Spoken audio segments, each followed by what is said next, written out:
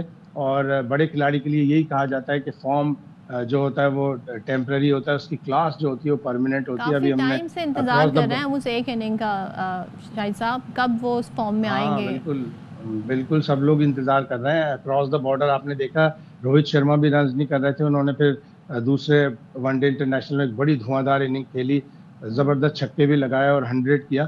تو بڑے کھلاڑی کو ایک تھوڑا سا مل جائے چانس, ایک تھوڑا سا اچھا دن ہو اس کا, تو وہ کریک کرتا ہے بہت زبردست اننگز. بابر اعظم بھی انشاءاللہ جلد ہی اپنے زبردست فارم میں آئیں. اچھا ایک چیز اور ذرا, میں آج کے میچ سے جڑی پھر اور سوال بھی پوچھوں گی شاہد صاحب. یہ بتائیے گا کہ ایک اسٹیٹمنٹ سامنے آیا راشد لطیف صاحب کا, وہ بڑی تنقید کر رہے ہیں بولرز میں ہمارے, اسپیشلی شاہین شاہ افریدی کے حوالے سے, کہ بھائی انہیں ریپلیس ہو جانا چاہیے.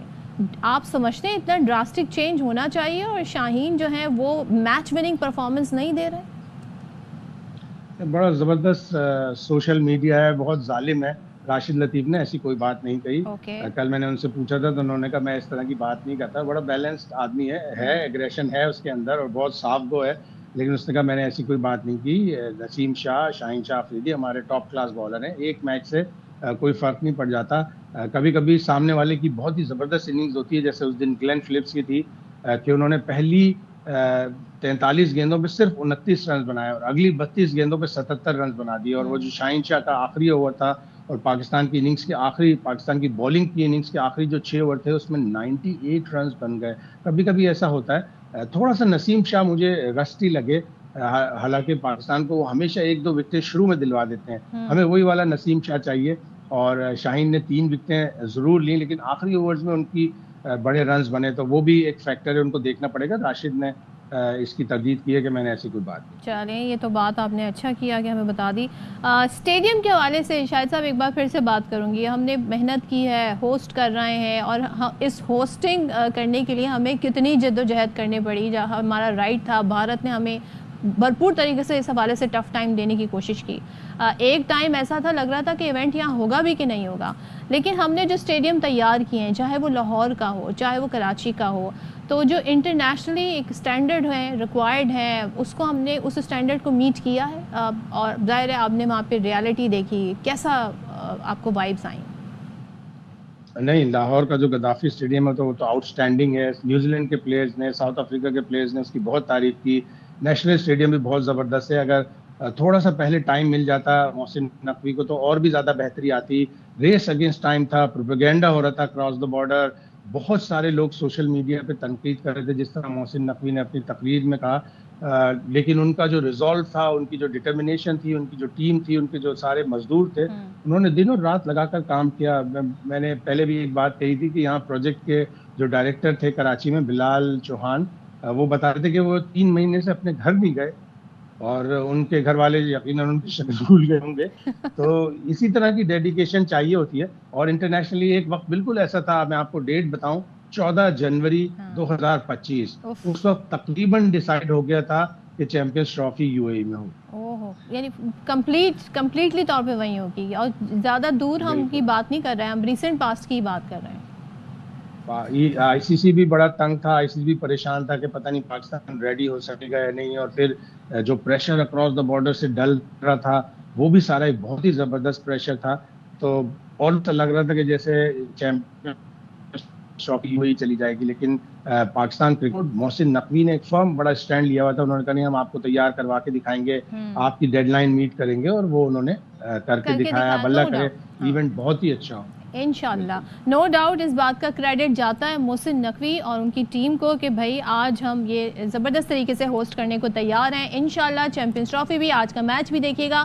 کراچی والوں اپنے بھرپور طریقے سے شرکت کرنی ہے، جانا ہے اسٹیڈیم کو بھر دینا ہے اور بتانا ہے کہ بھائی کراچی میں بھی لوگ جو ہیں زندہ دل ہیں، انجوائے کرنا جانتے ہیں. تھینک یو سو مچ شاہد ہاشمی صاحب ہمیں ڈیٹیل بتانے کے لیے. یہاں پر بریک لیتے ہیں، بریک کے بعد واپس آتے ہیں.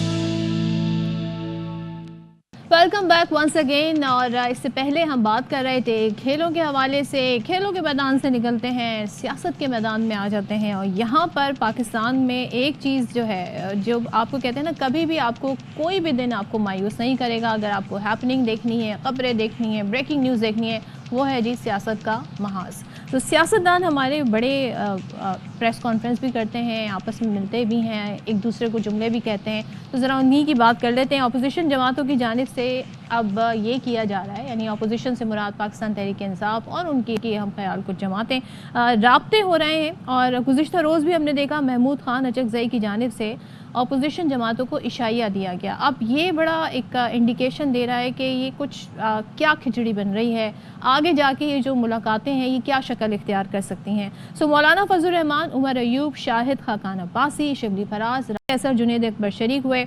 اور خاص طور پہ یہاں پر جو ڈسکشن ہوئی، ظاہر ہے سیاست پہ تو ہونی ہے، تو بڑی جنرل سی بات ہو گئی، لیکن یہاں پہ الیکشن کمیشن میں تعیناتیوں کے حوالے سے بھی غور و خوض کیا گیا. اور یہ تو تبھی ہوتا ہے جب عام انتخابات کے لیے کوئی حکمت عملی طے کی جا رہی ہے، تو اس کی حوالے سے بھی بات چیت ہوئی ہے نئے انتخابات کے لیے. اور کچھ معاہدے کے نکات بھی زیر غور آئے ہیں اپوزیشن نے، مجوزہ جو معاہدہ ہے اس کے حوالے سے. علی ظفر صاحب کا سٹیٹمنٹ بڑا انٹرسٹنگ ہے. وہ یہ کہتے ہیں کہ مذاکرات دفن ہو گئے ہیں، حکومت اور جو پی ٹی آئی کے ہو رہے تھے، اب اگر حکومت لکھ کر دے دے کہ وہ ہمارے مطالبات مانیں گے تو پھر مذاکرات ہو سکتے ہیں. سن لیتے ہیں.